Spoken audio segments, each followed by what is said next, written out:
specifically living in populated area, uh, also remote area. So traditionally, rural development was centered on misuse of land intensive natural resources such as forestry and agriculture.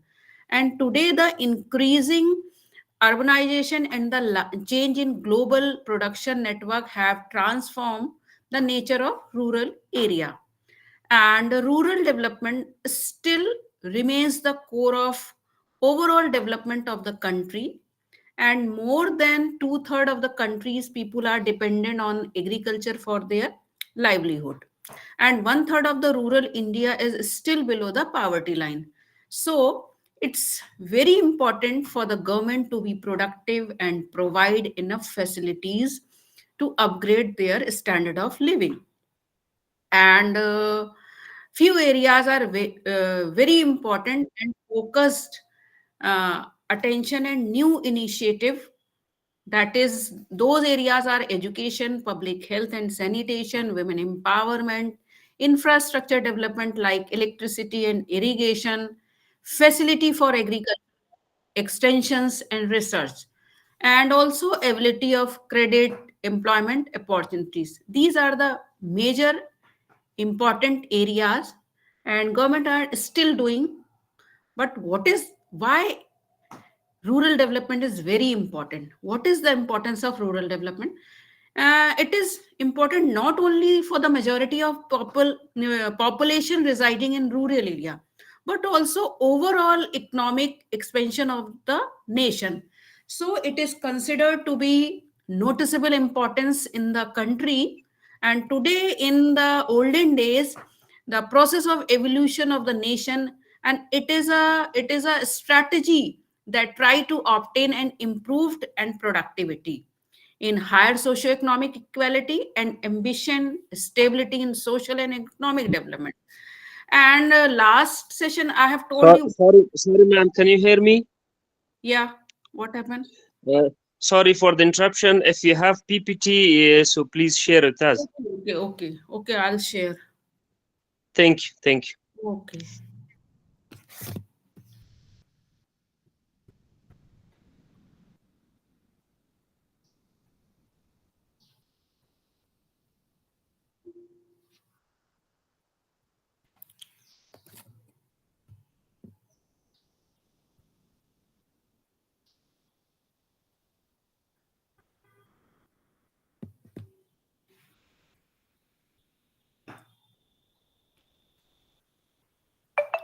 Is it visible?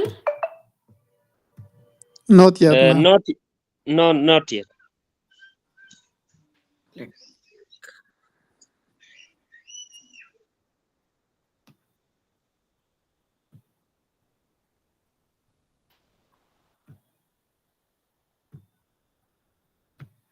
Now, okay. Ma'am, it's not coming. Now it is coming. Yeah, yes. Okay. So,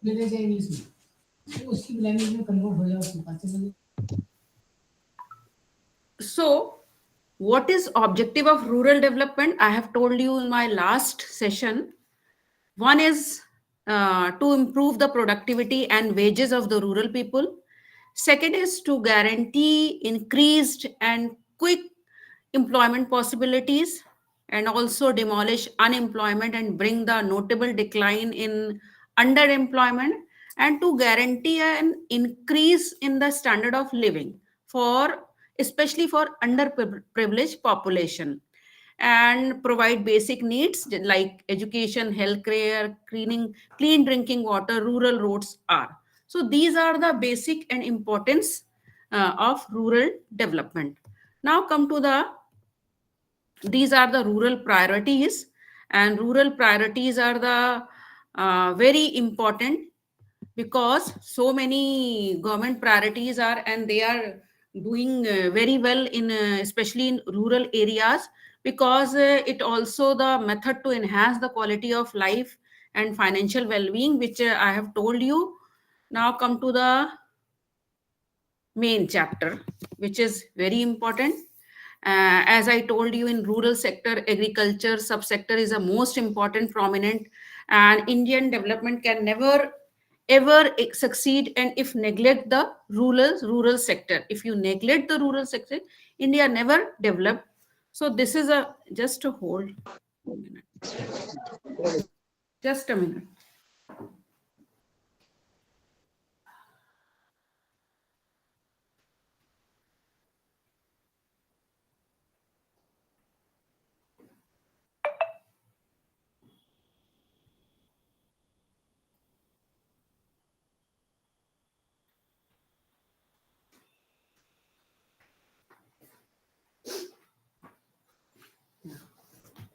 Sorry. So this is the thing. Now come to the importance of rural development, which I have told you before this. Now need for rural development. Why we need for our rural development? Why we want? Because these points are because it is believed to be a greater relevance in the country today and then it was in the past in the process of nation progress. My one point is a development of infrastructure facilities. Very well point, because several development initiatives have been taken to augment and improve rural infrastructure, and some are like Rural Infrastructure Development Fund, that is RIDF, accelerated irrigation benefit programs, Pradhan Mantri Gram Sadak Yojana, Rajiv Gandhi Gramin Vidyutikaran Yojana. These are the development which comes in the development of infrastructure facilities. Now come to the poverty elevation. Poverty elevation is a set of steps taken in an economic and humanitarian way for eradicating poverty from a country. According to the World Bank, if a person is living on around 1 day or less, then he or she living in extreme poverty. And currently about 767 million people of the world fall under that category. So according to the last release, you can say last uh, last year I have seen some schemes like Pradhan Mantri Awas Yojana and Housing for All by 2022 were developed to provide housing to the rural and urban people. And the latest government scheme is like to Start Up India and Stand Up India, focus on empowering people to their livelihood. So this is the poverty elevation. But what is below the poverty line? I would like to explain. It can be defined as an economic benchmark used in the identification of economically weaker section, people and household. So below poverty line is a BPL is set by the government of India and it is based on the threshold income. So the household or individual having an income below this threshold value are considered to be under the below poverty line. Now, what is the measuring BPL in India? So, the poverty line solely depends on the per capita income in the India rather than level of prices. And the poverty line is the minimum income required to purchase the basic goods and services that are very essential to satisfy the basic human needs. And the proportion of population that is below in poverty line is called the poverty ratio or head account ratio.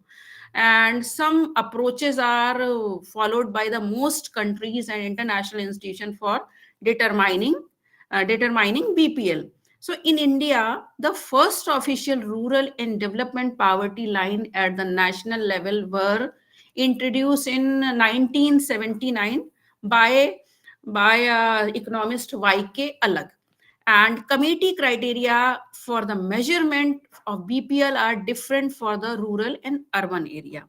But currently, according to 10th five-year plan, the degree of deprivation is measured with the help of parameter with the scores of given from 0 to 4 and with 13 parameters, and family with the 17 marks or less out of a maximum 52 marks have been classified as a BPL.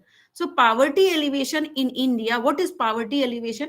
In 5-year plan, 11 5-year plans were launched to eradicate poverty from India. And the list of 5-year plan is one is 1951 to 56. The plan focused mainly on agriculture and irrigation. Second is 56 to 61. It is focused on growth of basic and heavy industries, expansion in employment opportunities. Third 5-year plan is around 1961 to 66. The Chinese irrigation 1962, Indo-Pak War 1965, and the several drought led to complete this failure of the third 5-year plan. The fourth 5-year plan is 1966 to 1974. It aimed at increase national income by 5.5%, and it creating an economic stability, reducing inequality in income distribution, and achieving social justice and reality. Fifth 5-year plan says it is on was 1974 to 79. This plan is mainly focused on the removal of the poverty, like Garibi Hatao, and aimed in bringing larger section of the poor masses of the poverty line. And it also assured a minimum income of rupees 40 per person per month, calculated at 1972-73 prices. And this plan was terminated in 1978 instead of 1979, when the Janata government came to the power in India. And now come to the sixth 5-year plan. This is very important. It is on 1980 to 85. Removal of poverty was a main objective of the sixth 5-year plan, and major focus on economic growth, elimination of unemployment, self-sufficiency in technology, and raising the lifestyle of the weaker section of the society. Now, seventh 5-year plan focused to improving the standard of living poor with the significant reduction in the incidence of poverty. Eighth 5-year plan, this also aimed to employment generation, but later failed in the achieving of its target. And the ninth 5-year plan is focused on agriculture, employment, poverty, and infrastructure. 10th 5-year plan is focused on poverty ratio from 26% to 21 by the year 2007. The last is a 11th 5-year plan, which is on 2007 to 2012. This plan focus or target reducing poverty by 10% point, generating 7 create new employment opportunity, and ensuring electricity connection in all villages. So this is a poverty elevation. So many programs comes and coming in poverty elevation. Now come to the development health facility. Development health facility is very important for rural development, and so many programs are running here for in health, public health being, and it responsibility to provide improved access to healthcare service, and state government, central government under National Health Mission, financial support is provided to state. And as per Rural Health Statistic Bulletin 2014, total of 8.89% primary health centers are functioning without doctor. This is a data from Health Development, NRHM, and 9,825 PHC without lab technicians. So it is very poor. under health mission, financial support is provided to state and strengthen their healthcare system for augmentation of health human resources. And some NHM schemes are coming, like ASHA. ASHA is a female voluntary health worker who act as a link between community and the public health facilities, and she provide basic information regarding health health and healthcare services and motivates people to access service from public health services. Ambulance, it is also under NHM, National Health Mission. Its support to provide state to set up the patient's transport system, where people can dial 108 or 102 telephone number and calling the ambulance. Dial 108 is a emergency response system and primarily designed to cater to patient of the critical care or trauma and accidental victim. 102 service is essentially the basic patient transport system. It aims to cater to pregnant women and sick children through. Other categories are also taking benefit and are not excluded. Some mobile medical units are also running. It provide outreach through a team of staff, including doctor, one nurse, one lab attendant, one pharmacist, and one helper and driver is also. And human resource, it is a support is provided under NHM mission of a state and also union territory for engaging healthcare staff on public health facilities on a contractual basis for the providing incentives to the doctors and other staff. This is a human resource. And infrastructure is also come under the NHM. It also provide to state and union territory for the establishment of new facilities based on population and time to care norms, and for upgradation of existing facilities by constructing new building or by renovation of existing one. Drug and equipment is also important. It come also under NHM and efforts for state and union territory. It is ensuring availability of drugs at public health facilities, and government of India has been providing free drugs fund for free drug of state, union territory under the reproductive and child health, and nation disease control program for the tuberculosis, like vector-borne disease, including malaria, leprosy, HIV, etc. And government is also encouraging the state and union territory to provide universal access to free essential medicines in public health facility, and by providing funds and incentives under the national health missions. Some other facilities giving by the NHM, under NHM, it is support to given state and union territory to strengthen the sub centers, PHC, CHC. PHC is a primary health centers, CSC, and district hospital by provision. So these are the support system to provide under the rural development. Some other schemes in are coming, like HBNC. It is a home based newborn care. It is the establishment of facility based care for newborn and sick children, including newborn care corners like NBCCs, newborn stabilization unit, NBSU, special newborn care unit. So many units under in come in NHM, and it controlled by ICCR, that is Indian Council of Medical Research. So many of the these things are the need of rural development. Now, what is rural human resource or development of productive and human resource? This is my fourth point.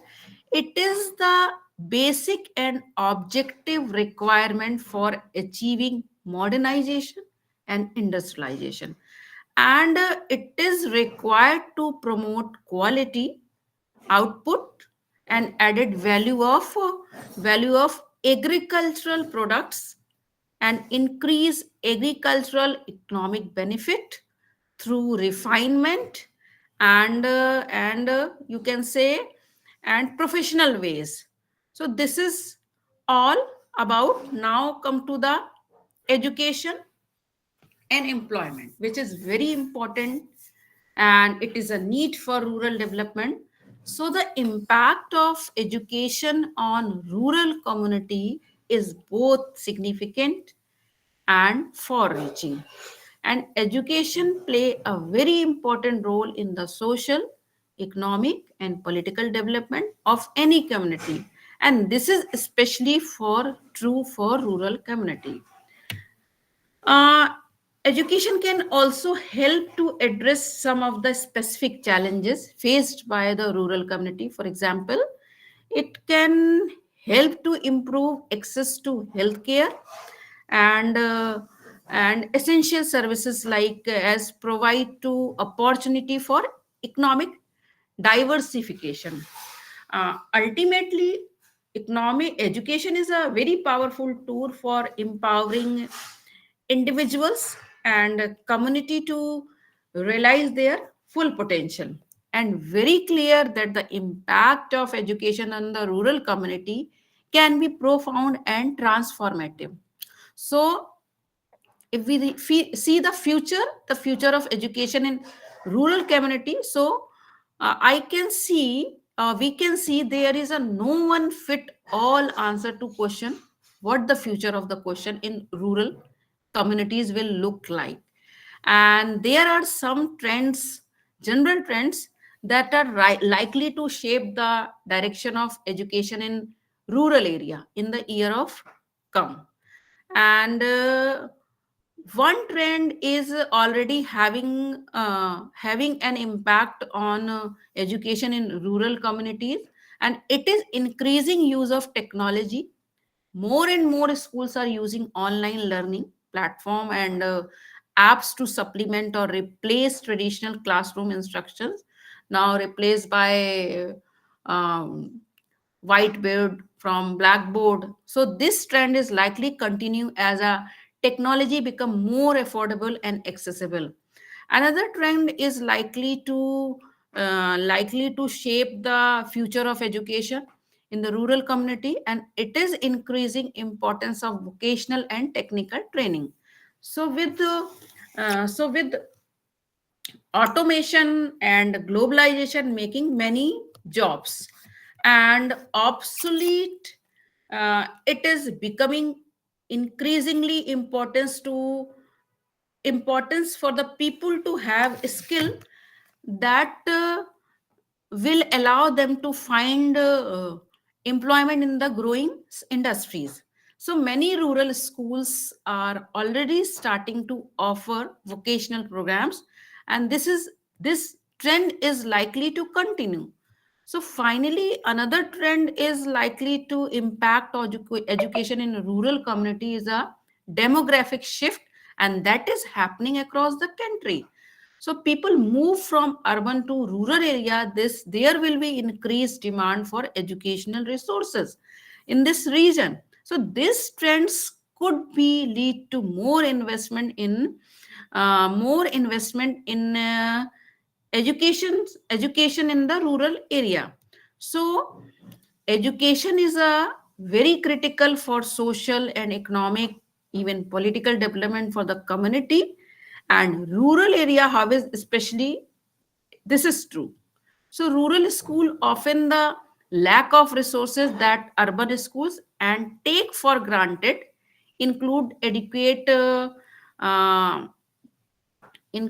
adequate you can say funding and qualified teachers. So these challenges education in the rural areas is still vitally important, and it also help to break down many social barriers and give people to confidence to take on leadership roles within their community. So it also help to improve access to healthcare and essential service. So this is very important. And for education, if education are there or impact in the rural area, employment can become. So this is the now come to the contribution to national economy. Yeah. Means two things, one in agriculture sector and another is non-agricultural sector is a component which is contributed to national economy.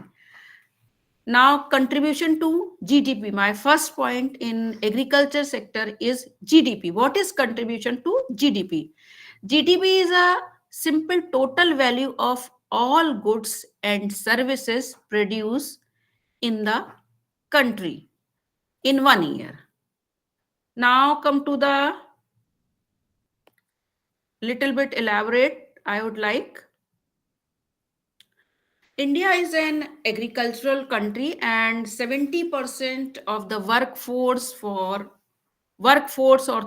third of the population residing in the rural area, and half of the billion strong Indian earn their bread and butter from the agricultural activities and allied products. So the growth of Indian GDP has substantial contribution from agriculture, and rural economy contribute 46% towards the national income, and around 25 to 30% of India's GDP. So it is essential to focus on growth and development of Indian rural economy in our journey to become 5 trillion economy by the year 2025. And initially, the primary source of rural economy was agriculture, that everyone know, but the non-farm sector has replaced this place, and revitalization of the rural economy is essential. So implementing modern technology and mechanization in agriculture, it can improve productivity, efficiency, and profitability while reducing the cost. So helping farmer lead a better life is imperative for a country growth, and government is moving in that direction. So India's national income primary source is via agriculture and allied products, and bringing road connectivity to the village, tap water, electricity using biogas is also important to empower the rural economy. And uh, and on the same way, farm to market initiative making it easier to store and sell produce, reducing layer of distribution are essential point essential point in improving the lives and the economy of village. So so processed food industries has enormous growth potential as a population. It keep moving to cities and lives become busier there. And just few year ago, our export of processed food was just, I think, 16.2 billion, which grew at compound annual growth rate of around 11.74%. And India focus to promote export of the processed food will play a very important role in the development of the both rural economy, as well as it take up us a step closer in the direction of achieving 5 trillion economy. So everyone know, rural sector is a backbone of Indian economy, and it always a right time to invest our energy, our time and capital in it, as it will drive an India dream of 5 trillion. This is all about uh, contribution to GDP or contribution to employment. Now come to the source of raw material and market for industrial good. If economy is good, If GDP is good, employment is good, then already go by through raw material.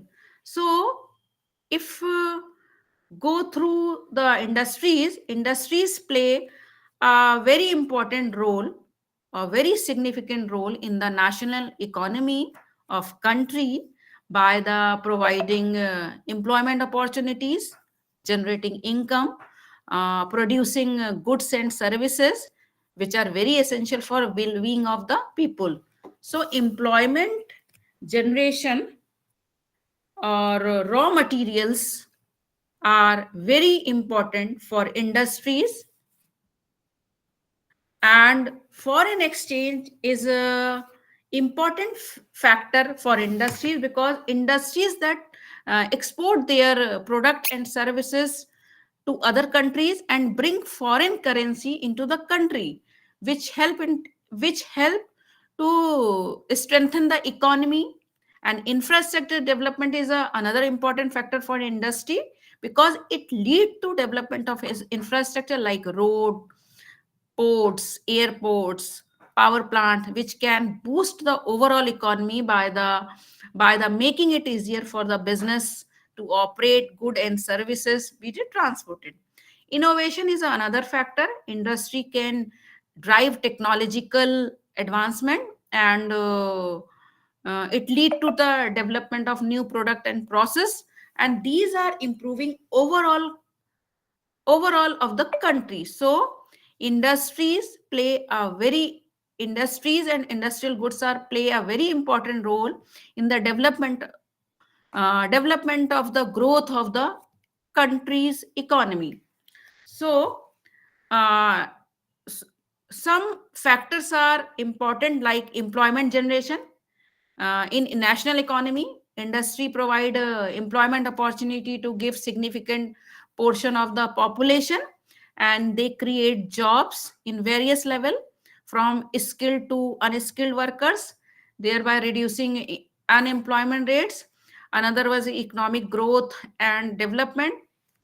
It contribute to in country in multiple ways like GDP, foreign exchange, earning, tax revenue is very important, because industry generate taxes revenue for the government through various channels such as corporate tax, sales tax, import tax, export tax. So many duties, import and export duties, and these tax revenue contribute to the government budget and enable to invest in infrastructure. Some other investment opportunities like industries attract domestic and foreign investment to the establishment and expansion of industries, create a uh, favorable investment climate, leading to all over in rural development, in economic growth and development. Now come to the some other development like technological advancement. They it is a forefront of industry, as all are related to industrial good. So industries are at forefront of technological advancement, and they invest in research and development in leading to innovation and adaptation of advanced technology. Some other ancillary industries, it create a ripple effect on economy by fostering the growth of ancillary industries, and these industries provide raw material, component machineries and services to provide the primary industries. So if I say industries and raw material play a very important role to contributing the national economy of the countries, and they are key driver of employment generation, economic growth, technological advancement. So this is very important. Now come to the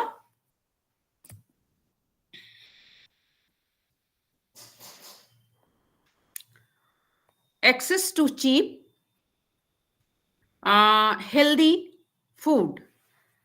This is also improve the national economy. It also to contribute the national economy. And I would like to give example of one study, that is one study in India by paper name is the food affordability of food nutrition diet in rural India.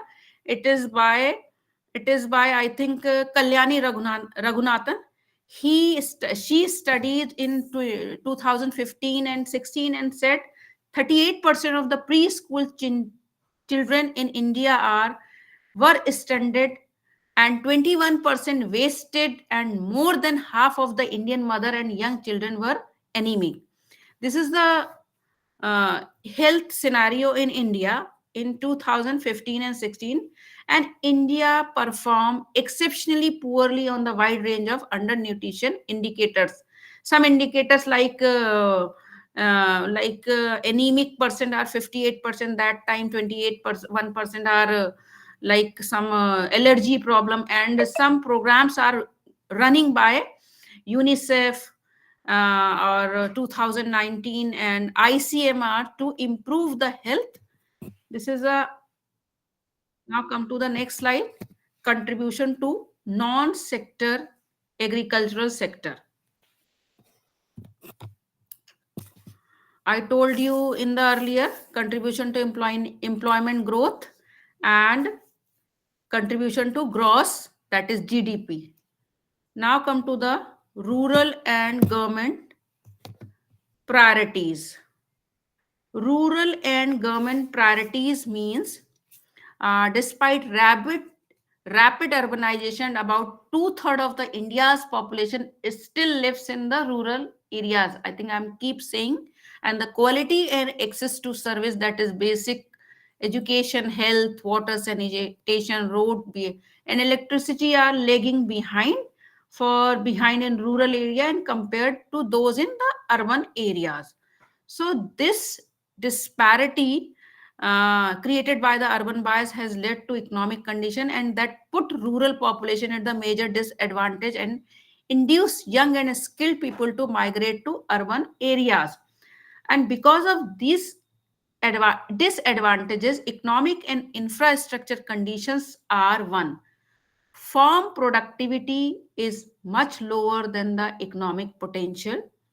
Second, return on the farm labor and investment are much lower as compared to those non-farm enterprises. And private investment in farming and rural enterprises is much lower and does not create critical mass for increased economic activity. Another point is the adoption of modern technology is very slower.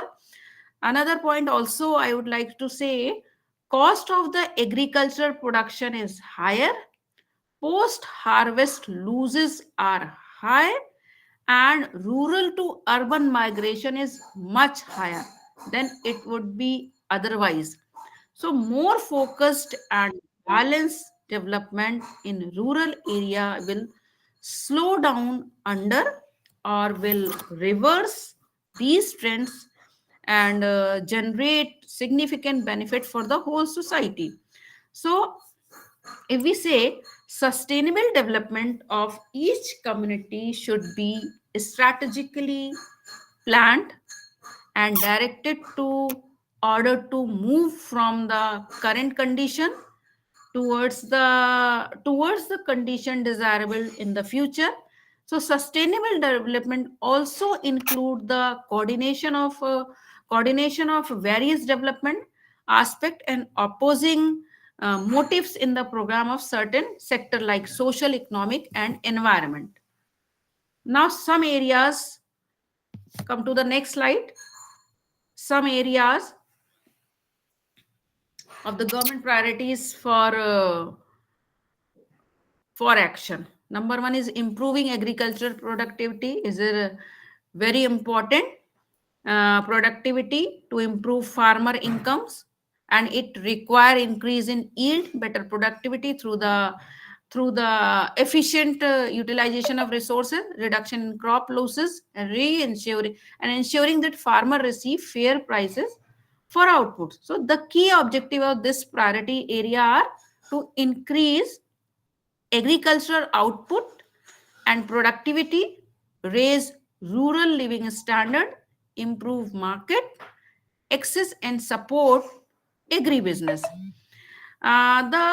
The phenomena benefit from the focusing on improving access to seed highlight the need to prioritize policies that will achieve the most for farmers, and the primary tools will be increased use of new technologies or technical support to member and sub region, and it also support to agro business and capacity building. So the main strategy to improve the agricultural productivity in the India are increase the production of potential of soil, improving supply through the lane rain. Sorry. Now come to the next slide. This is a conserving natural resource. Natural resources play a very important role in the process of rural development, like land, water, plant, animal, genetic resource enable agriculture, fisheries, and forestry. It contribute to food production and rural development, because rural community in the particular are greatly affected by the increasing use of natural resources, and many of them development is about livelihood and survival rather than increasing productivity and accumulation of wealth. Management of natural resources seems to be only way forward to sustain the livability of rural communities. And management of natural resources require collaborative work from the various stakeholder use as the use and unuse of natural resources, it depend on the number of factor, including like historical, political, economic, social, cultural, etc. So government approaches to sustainable use of natural resources are, some practices are like encourage the protection and restoration of water resources and promote water use optimization, and another is require the implementation of system for wastewater treatment before reuse or disposable, foster soil conservation, improve the carbon stocks, and also promote waste reduction, recycle, responsible disposal. This is all which I have told you. Now come to the next slide.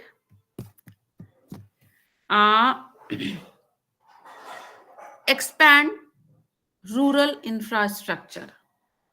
It is a physical and social structure infrastructure, and its core need to support agriculture and rural development and to facilitate effective forward and backward linkages to farm produce. And this is a very important, like for road, trucks, bridge, irrigation schemes, water supply, health center, market are very needed in rural area.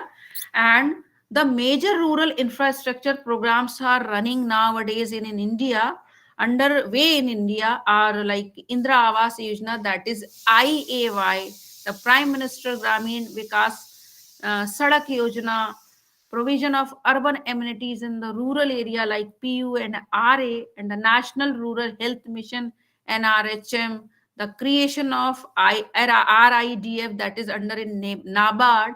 These are the basic infrastructure across the Indian state are running, and the quality and the quantity of infrastructures facilities are substantially.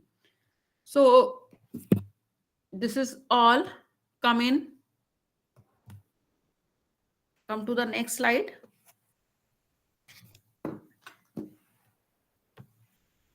This is very important. Strengthen the capacity of knowledge generation.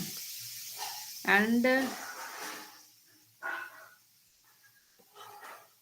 wait. So it is very important because improving the effectiveness of agricultural extension usually involve the supporting decentralization of services and making them more responsive to farmer needs. So success in promoting and rapid improvement in livelihood and food security through on farmer investment, it depend on a small scale farmer having good access to relevant knowledge.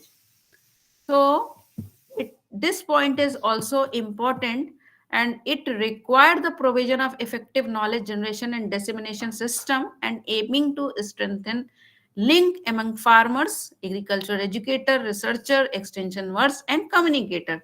So it required creating condition for the emergence of multiple service providers, including not only public sectors but also service provided by non-government organizations and the private sector.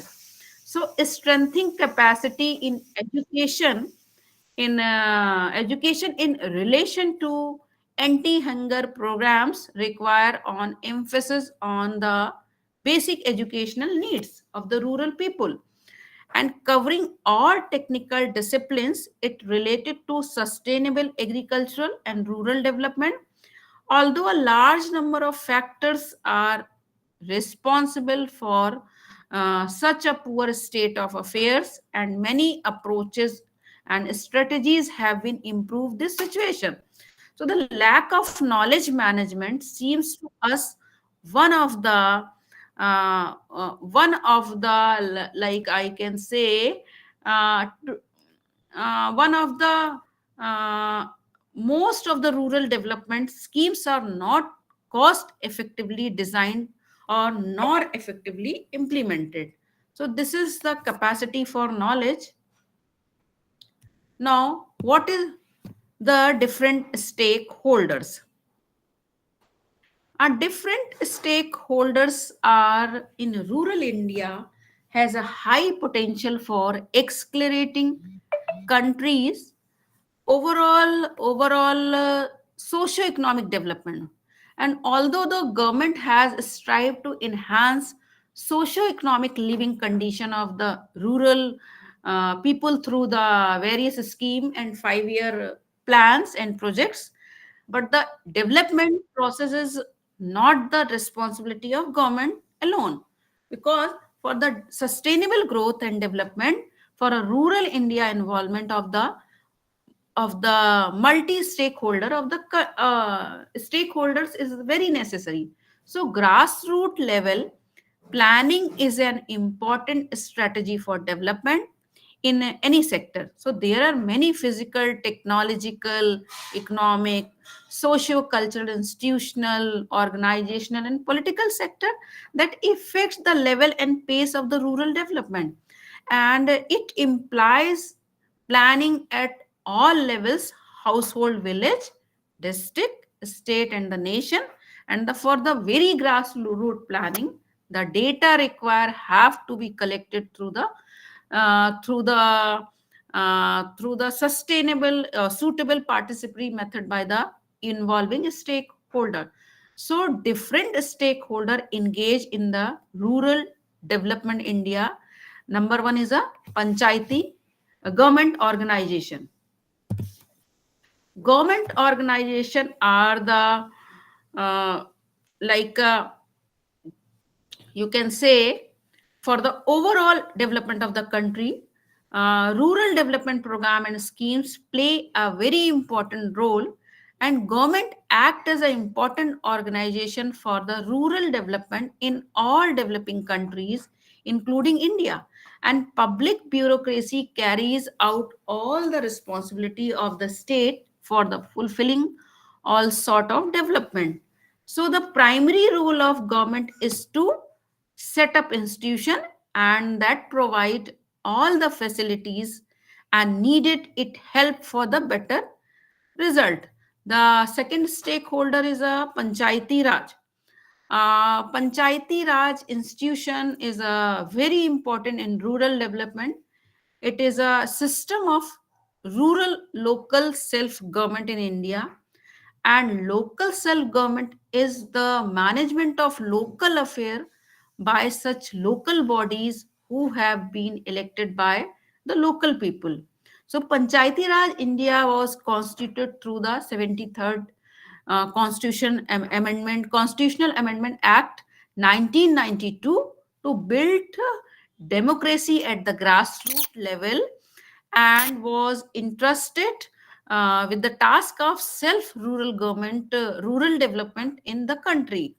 So this time, in its present form and structure, PRI has completed around 26-27 years of existence, and however, a lots of remain to done in the further decentralization and strengthen the democracy at the grassroots level.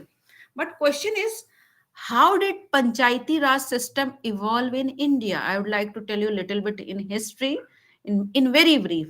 In Vedic era, in the old Sanskrit scripture, word panchayatan was has been mentioned, which means a group of five people, including a spiritual man. Gradually, the concept of inclusion of the spiritual man in such group vanished, and in Rig Veda time, there is a mention Sabha, Samiti, Vidhata as a local self unit, and there were the democratic body at the local level. The king used to get approval of these bodies regarding the certain functions. Now, the epic era indicates two great epic period of the India, Ramayana and Mahabharata. And the study of Ramayana indicate the administration was divided into two parts, poor and city or village, you can say. The whole state, there was also a caste panchayat. One person elected by the caste panchayat was a member of King's Council of the Minister. So these are the history. But Gramik was the chief official of the village. Some thing which I would not go in details, but ancient period, this mention of the village panchayat of the Kautil Arthashastra, and during Mauryan and post-Mauryan period too, headmen assisted by the council of the elder, and it play a prominent role in the village life, and the system continued to the Gupta period. Then no reference of women heading the panchayat. Then come to the medieval period. During the Sultanate period, the Sultan of Delhi divided into kingdom in provinces like Vilayat. And for the governments of the village, there were three most important official: Mukaddam for the administration, Patwari for the collection of revenue, and one Chaudhry for the setting dispute with the help of Panch. So these are come in Mughal period. Now come to the British period. Village panchayat lost their autonomy in British period and became very weak. Then 1870, India saw the dawn of representative local institution, and Mayor Resolution of 1870 gave impetus of development of local institution. So these things are history for Panchayati Raj institution. Not going in detail, but little will come to the post-independence period, which is very important for you. Article 40 made mention of Panchayat, and Article 246 made empowers the state legislative and legislative with the respect any subject relating to local self government. So this inclusion of panchayat into the constitution was not unanimously agreed upon by the decision maker, with the major opposition having come from the farmer, come from the frame of the constitution himself, that is B.R. Ambedkar. And it was much of discussion among the supporters and opponent of the village panchayat that the finally got the place of themselves in constitution, as in article 40, the directive principle of the state policy. So these are the related to panchayat village. And Ma'am, sorry for interruption. So the participants are asking for 10 minutes break of the Maghrib prayers. Is it possible to okay, have 10 minutes okay. break? To take a 10-minute minute break, Thank then we you. will meet. Okay.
Ma'am, please resume the session.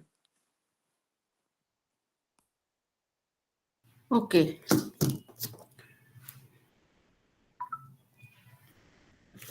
I'm talking about Panchayati Raj institution. Let me share the slide.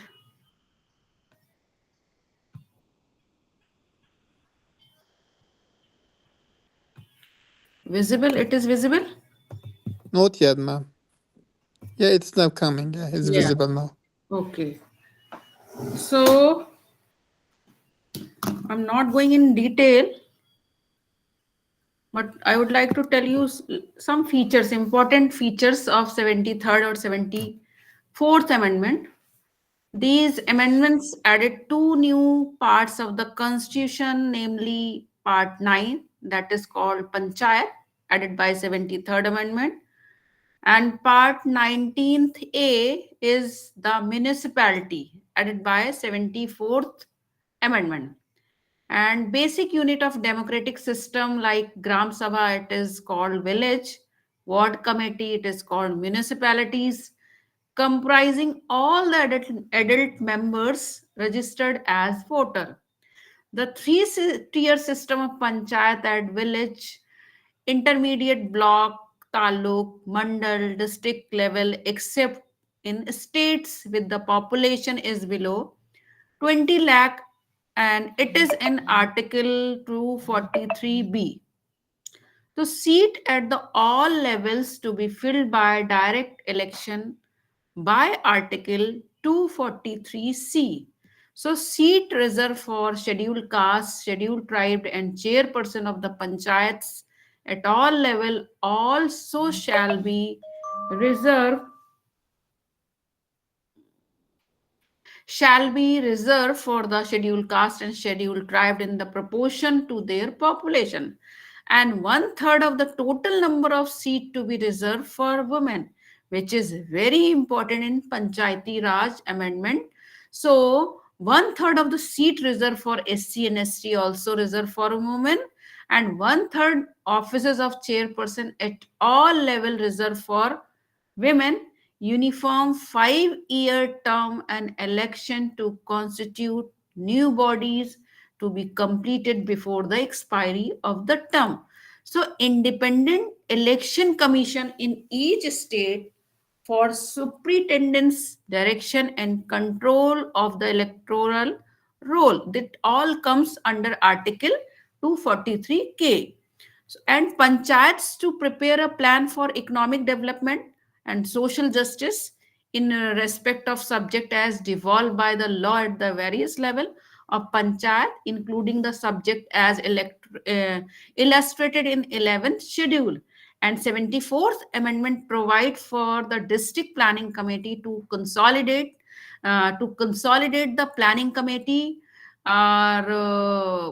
it is prepared by the panchayat and municipality. So this is the some features and some areas which have been exempted from the operation of this act, like Andhra Pradesh, Gujarat, Bihar, Himachal Pradesh. These are come in India, and the state of Nagaland, Meghalaya, Mizoram.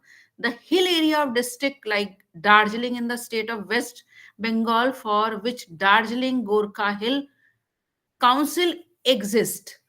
But the question is, how have the Panchayati Raj institution reformed there since their inception? So it has witnessed simultaneously remarkable success and staggering failure in the journey of 26 years, depending on the goals post against which they are evaluated. And it has succeeded in creating another layer of government and political representation at the grassroots level, and it also failed to provide better governance. So there are about 250,000 Panchayati Raj institution and urban local bodies, over 3 million elected local government representative.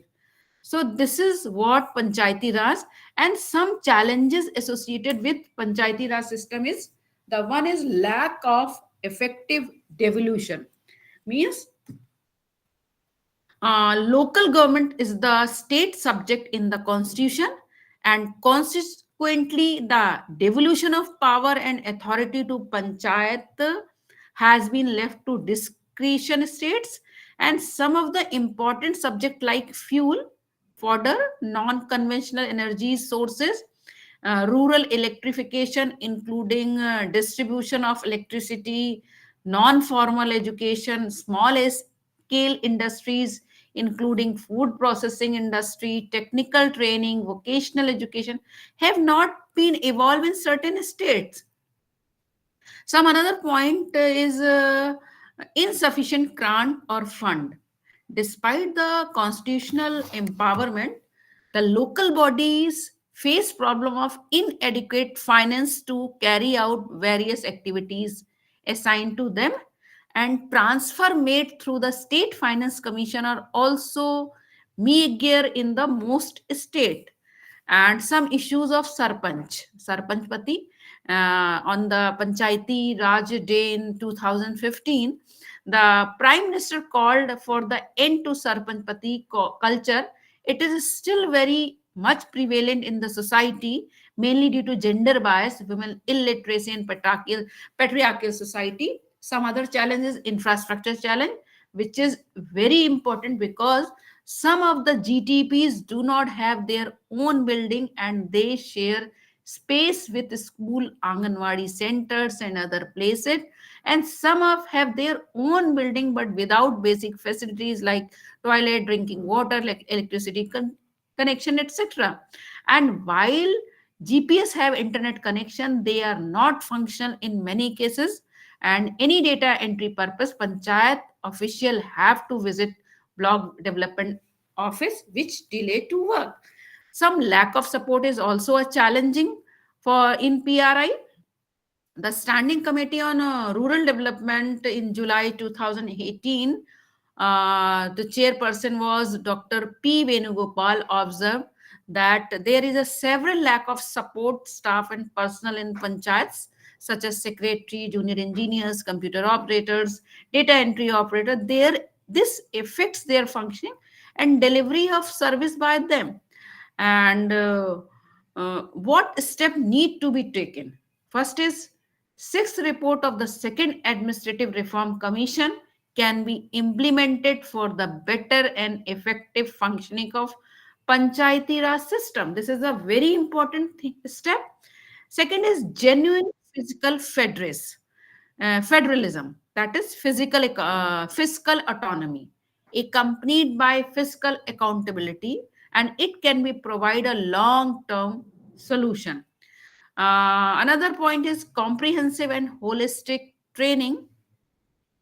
It require expertise and resource from various subject matter specific training institutes, and this can be best achieved by networking of the institution and concerned with the various level such as financial management, rural development, disaster management, and general management. Some audit committee is also there. It may be constituted by the state government at the district level to exercise oversight of the integrity of the financial information, adequacy of internal control, compliance with the applicable law, and ethical conduct of all persons involved in local body. So what should be the way forward? The need of hour is to bring about holistic change in the in the lives of the beneficiary among the villager by the uplifting their socioeconomic and health status through effective linkage through community, through government and other development agencies. And government should take remedial action in the interest of democracy, social inclusion, and cooperative federalism. People demand for the sustainable decentralization, and advocacy should focus of a decentralization agenda, and the framework need to be evolved to accommodate uh, the demand for decentralization. So these are the for the Panchayati Raj institution. Now come to the third point, cooperative. What is the role of cooperative in the rural development? Cooperative society is an organization formed to provide financial assistance to its member, and the member are responsible for raising capital to help those in need, and it mainly protects the weaker section, rural community, from exploitation by the wealthy individuals and company. So the main feature of cooperative society are voluntary and open membership. Means cooperative are accessible to every member of the society, every member of the rural society, and they can join or leave the organization as per their choice. And if a manor wants to exist the cooperative, they have to give notice before leaving. So it does not discriminate against the anyone based on religion, based on caste, gender, or any language. And another feature is registration. Cooperative need to follow a registration process as per law to become a legal entity. They can enter into contract or acquire property only after the registration of the society. Limited liability, because the liability of member is very limited to extent capital invested by them, and it also help to protect their financial financial interest. Government supervision is also another feature. State government regularly monitor cooperative society and their activities, and they do this to ensure that the financial interests to be interest of its member are protected, and the organization has to maintain a proper accounts at all time. Independent auditor check their accounts regularly to ensure that no financial malpractices is taking. Democratic principle is another feature of cooperative. Any cooperative society has to ensure voting right for its member, and the member elects a managing committee. It makes important decision related to running the organization. But what is the contribution of cooperative society in rural economy? Number one is provide credit facilities. Cooperative society help their member individuals or small business in rural area with financial assistance. It They are involved in dispersing loan at low rate of interest and flexible repayment terms. And the role of cooperative in rural development is crucial, as they protect their member from private money lenders and who give loans at very high interest rate. And credit cooperative rarely raise the large amount of capital due to limited financial resources of their member. So they play a very vital role in sustainable and viability of both agrarian and non-agrarian occupation in the rural economy. Cooperative also help to housing facility for lower income group in rural area. It assists their member in getting a place to live. They are primarily involved in helping people from lower income group get housing facility at affordable rate. It also help consumer to get affordable products uh, in cheaper rates. So they purchase product directly from the manufacturer and sell them to their members below market price. So removing the involvement of uh, intermediaries. So anyone who want to buy a product at these rates, it become a member of consumer cooperative society. Also, cooperative assist a small business to stay profitable. It helped to small scale in entrepreneur procure raw material at cheaper rate to reduce their cost of production. They also provide producer with the platform to sell their product directly to consumers. Removing intermediaries help to cut down the selling price and ensure high rate and profit for the production producers. Another important feature, sharing profit among members. Cooperative established to serve economically weaker section for rural communities. and they distribute profit from the operation among their member as divided. And this is very so important. So the role of cooperative in rural development is much more important than we think, because they enable individuals and business to become financially independent, and they also help run small and medium enterprises, and these are the backbone of national economy. Now come to the voluntary agency, that is Mama, non-government. quick question here. What happened? I have a quick question about the cooperatives. Actually, it is the microfinance banks, or it is a share organization where everyone can just join and pay and have the It is benefit a of sharing microfinance. there. I think we will discuss in the last end of the session. Let me continue my lecture, then we will discuss in the last after within 15 All minutes. right. Okay. Okay. All right. All right. Thank you. Okay. Thank you.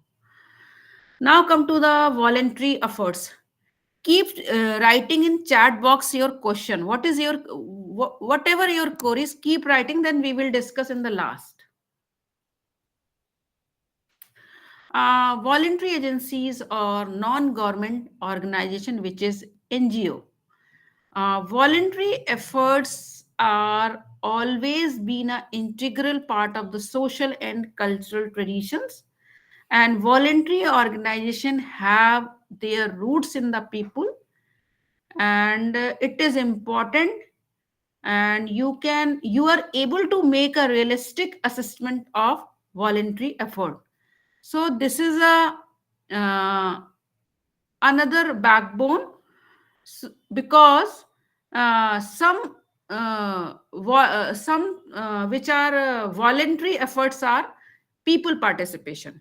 The term people means sometime used in the sense of participation in response to call the external agencies, whether government or non-government, for supporting its policies and program.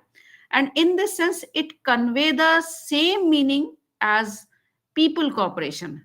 So, however, it is a true sense people participation implies participation in all stages like planning, program formulation, implementation, decision making, sharing benefits, monitoring and evaluation. So development program conceived and developed with the people participation are very closer to the ground reality. So they are rooted in the community and perceived as its own activity. People's participation is on the ground, that is potent instrument for empowering people and bringing in improvement in situation which is sustainable. The third another for another characteristic for the voluntary agency is a third sector.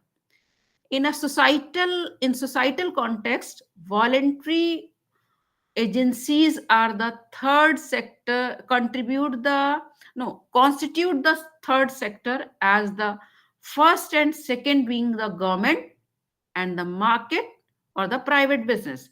So the third sector, that is voluntary agencies, also known as an independent sector, and it is emphasizing important role play as independent force outside the realm of government, because hmm,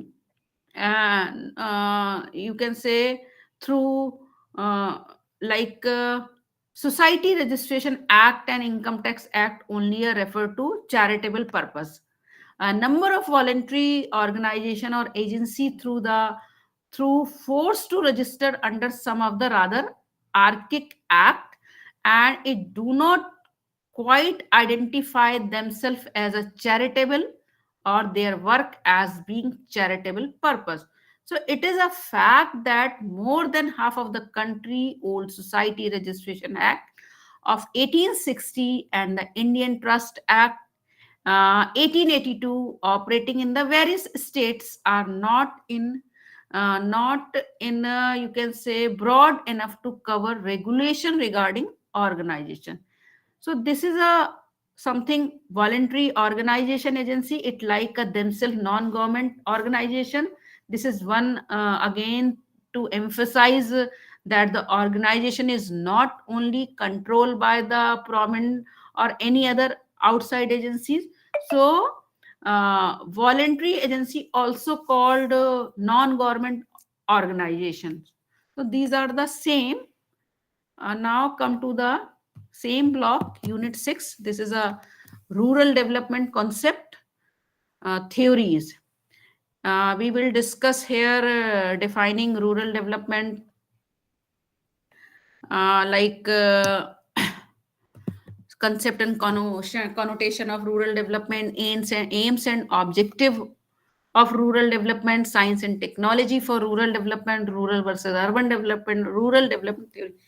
These are here in this unit and we will discuss one by one. So this is a defining rural development, already telling you and keep telling. So no need to tell you more. Rural development already discussed and told you. No need to discuss anything. Now come to the next. I will not repeat. I told you earlier just before. So let's move to other slide. This is also aims and objective. Already told you the same thing. Now objectives of rural development. This is improve the quality of life of rural people and improve the infrastructure of rural area, reduce employment by providing opportunities for the employment and provide clean water, education facility, electricity and proper communication. So now come to the main slide, which is very important, basic element of the rural development. So there are at least 3 basic elements which are considered to be constitute true meaning of rural development, like basic necessity of life, self-respect and freedom. People have a certain basic needs without which it would be impossible for them to survive.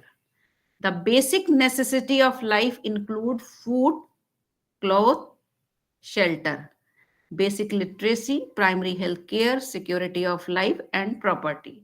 So when anyone or all of them are absent or in critically short supply, we may state that a condition of absolute underdevelopment exists. So provision of basic necessity of life to everybody is a primary responsibility of all economy, whether they are capitalist or socialist or mixed. So in this sense, we may claim that the economic growth is necessary condition for the improve of the quality of life or the rural people, which is the rural development. Second is self-respect. Everyone and every nation seeks to some sort of self-respect, dignity or honor.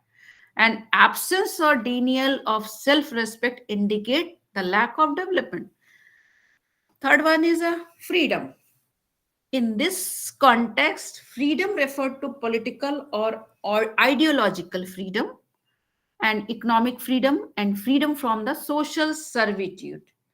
As long society is bound by servitude of men to nature, ignorance, other men, institutions, and dogmatic belief, it cannot claim to have achieved the goal of development, and servitude in any form reflect a state of underdevelopment. So this is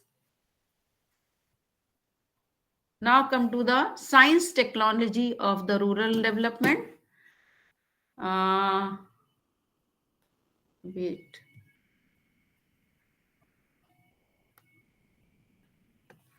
Science and technology. Nowadays, it is a very important for rural development. So, the importance of science and technology to rural society has been recognized since so long. Through enormous stride have been made in the science and technology in India, it is a play a very vital role, pivotal role in the promotion of science technology in country. And through science has a universal character, it is supported or constrained by practices which are influenced by local custom and values. So in rural area, behavioral pattern and practices are deeply rooted in traditional way and superstitious way that are not easily displaced by the science or modern approach based on the new technology. So, some inputs for the rural development. What is the significance of science and technology? There are several reasons why focusing science and technology for the benefit of rural people in India is both appropriate and timely. So, science technology is most important means for empowering the poor. So the rural area have not addressed the issue of acquiring scientific and technological knowledge. So far, it must now redouble their efforts with strategies that begin with popularizing science and application on rural development in concrete term. So, in order to appreciate the role of science and technology, it is a process of development. It is a necessary to understand the science and technology. For me, it is enhancing productivity and physical and mental capability of human being, and it is the instrument for transforming natural resources into useful goods, and it is also means of effecting social changes. So it is a major contribution. Science and technology have made the major contribution to many fields, including agriculture, industry, utilization of resources like physical, biological, financial infrastructure, medicine, health, transport, environment. So these are the major component which reflect the science and technology.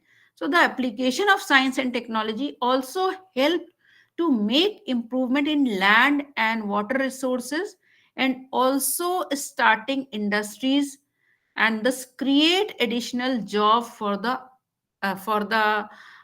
unemployed and employed persons. So you can say many of our achievement in agriculture and rural development, it can be traced to the application of science and technology, and the diffusion of adoption of innovation in rural areas have generated many changes in almost all aspects of the rural life. So farm mechanization has enhanced productivity, and due to modern technology, farming got commercialized, more commercialized, and moving away from the traditional farming technology are fast adopting entrepreneurial production system. So as you know, women have been a disadvantaged group in many ways among the rural mass. The brunt of hardship is borne by women. The situation is further complicated by the fact that the women are heading an increasing number of households in the village due to migration of men to cities, and it is essential to strive,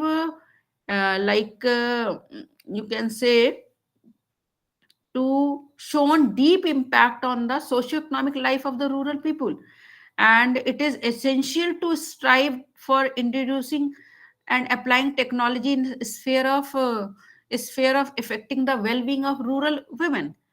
So these initiatives provide such questions like answer to such question: How should technology be used to facilitate development? One question. What role should the private sector and non-government sector play in science technology? And what technology should be provided or promoted? And what type of educational structure and curricula would facilitate the achievement of development? These are the questions which is which question give better answer in science and technology. Some science and technology have programs in rural development, but I think we have 20 minutes.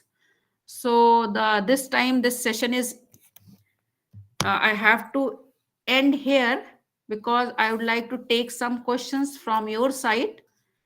So I'm going to stop sharing my slide and stop the section. Now come to your questions.